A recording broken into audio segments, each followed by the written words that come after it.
Halo semuanya, kembali lagi bersama saya Nia Oktari. Dan di kali ini saya akan membahas yaitu persepsi konsumen dan informasi.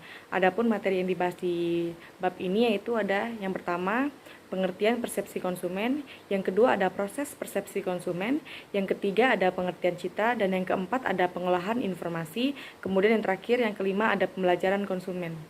Oke, yang pertama itu ada pengertian persepsi konsumen. Nah, seperti yang sudah kita pelajari di bab sebelumnya, bahwa persepsi konsumen itu adalah proses di mana di saat konsumen memilih, kemudian mengorganisasi, serta menginterpretasikan informasi menjadi suatu arti tersendiri bagi dirinya. Nah, persepsi juga memegang peranan penting dalam konsep penentuan posisi, karena manusia menafsirkan suatu produk atau merek melalui persepsi. Adapun faktor-faktor yang mempengaruhi persepsi, kita sini mengambil pendapat dari Stephen Robbins 2003. Pelaku persepsi, cara pandang individu dalam mencoba menafsirkan dan dipengaruhi oleh karakteristik pribadi dari pelaku individu. Kemudian ada target atau objek, yaitu karakteristik dari target yang akan diawali dapat mempengaruhi apa yang dipersepsikan. Nah, yang ketiga ada situasi. Unsur-unsur lingkungan mempengaruhi persepsi seseorang. Unsur-unsur itu misalnya tempat, waktu, cahaya, panas, atau faktor situasional.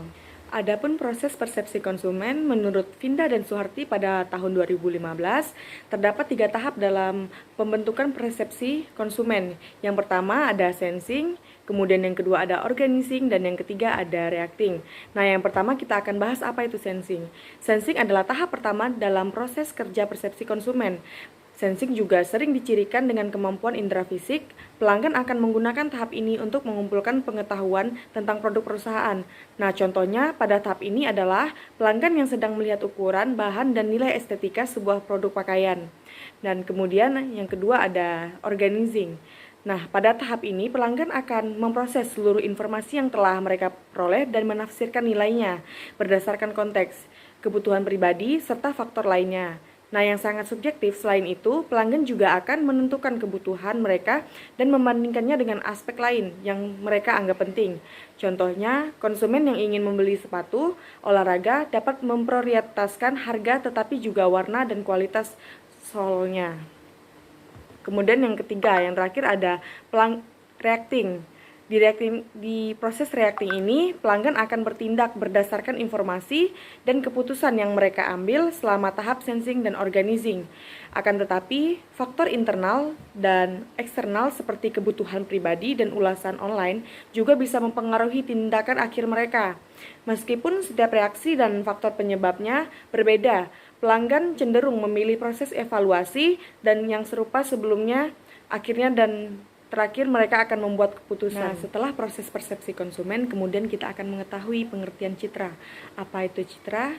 Citra itu merupakan sesuatu yang bersifat abstrak karena berhubungan dengan keyakinan, ide dan kesan yang diperoleh dari suatu objek tertentu, baik dirasakan secara langsung melalui panca indera maupun mendapat informasi dari suatu sumber. Nah, citra dapat berupa tanggapan positif yang berbentuk dukungan, ikut serta, peran aktif, serta tindakan positif lainnya, dan tanggapan negatif yang berbentuk penolakan, permusuhan, kebencian, atau bentuk negatif lainnya. Citra sendiri akan melekat pada setiap diri individu maupun instansi. Tanggapan positif maupun negatif tergantung pada proses pembentukannya dan pemaknaan dari objek sasaran pembentukan citra, serta semua orang memiliki hak untuk memaknai citra personal maupun instansi. Adapun jenis-jenis citra yaitu yang pertama ada mirror image atau citra bayangan, yang kedua ada Korean image atau citra kini, dan yang ketiga ada wish image atau citra keinginan, yang keempat ada corporate image atau citra perusahaan, yang kelima ada multiple image atau citra serba aneka, dan yang terakhir ada performance image atau citra penampilan. Setelah pengertian citra, kemudian ada pengolahan informasi. Nah, pengolahan informasi yang pertama ini adalah yang pertama dalam bentuk pemaparan atau exposure. Exposure ini merupakan pemaparan stimulus yang menyebabkan konsumen menyadari stimulus tersebut melalui panca inderanya. Hal ini menyebabkan konsumen merasakan sensasi, yaitu respon langsung dan secara cepat terhadap stimulus yang datang. Ada dua jenis exposure. Yang pertama yaitu exposure disengaja, yaitu membuat informasi pemasaran yang tepat tersedia ketika di mana konsumen membutuhkannya. Dan yang kedua ada exposure tidak sengaja, yaitu memaksimalkan kemungkinan segmen sasaran terekspos pada iklan perusahaan mereka. Yang kedua, ada informasi yang berbentuk perhatian atau attention, merupakan kapasitas pengolahan yang dialokasikan konsumen terhadap stimulus yang masuk. Ada dua faktor yang mempengaruhi attention, yaitu yang pertama, faktor pribadi adalah faktor yang muncul dari dalam diri sendiri sebagai motivasi atau sebuah harapan. Yang kedua, ada faktor stimulus, yaitu faktor yang muncul akibat rangsangan dari luar. Kemudian ada yang ketiga, ada informasi yang berbentuk pemahaman, yaitu merupakan interpretasi terhadap makna stimulus. Konsumen akan berusaha memahami suatu objek secara utuh walaupun ada yang hilang dan atau tidak lengkap. Kemudian ada pengolahan informasi yang keempat berbentuk penerimaan, merupakan dampak persuasif stimulus kepada konsumen. Nah, yang terakhir ada pengolahan informasi berbentuk retensi.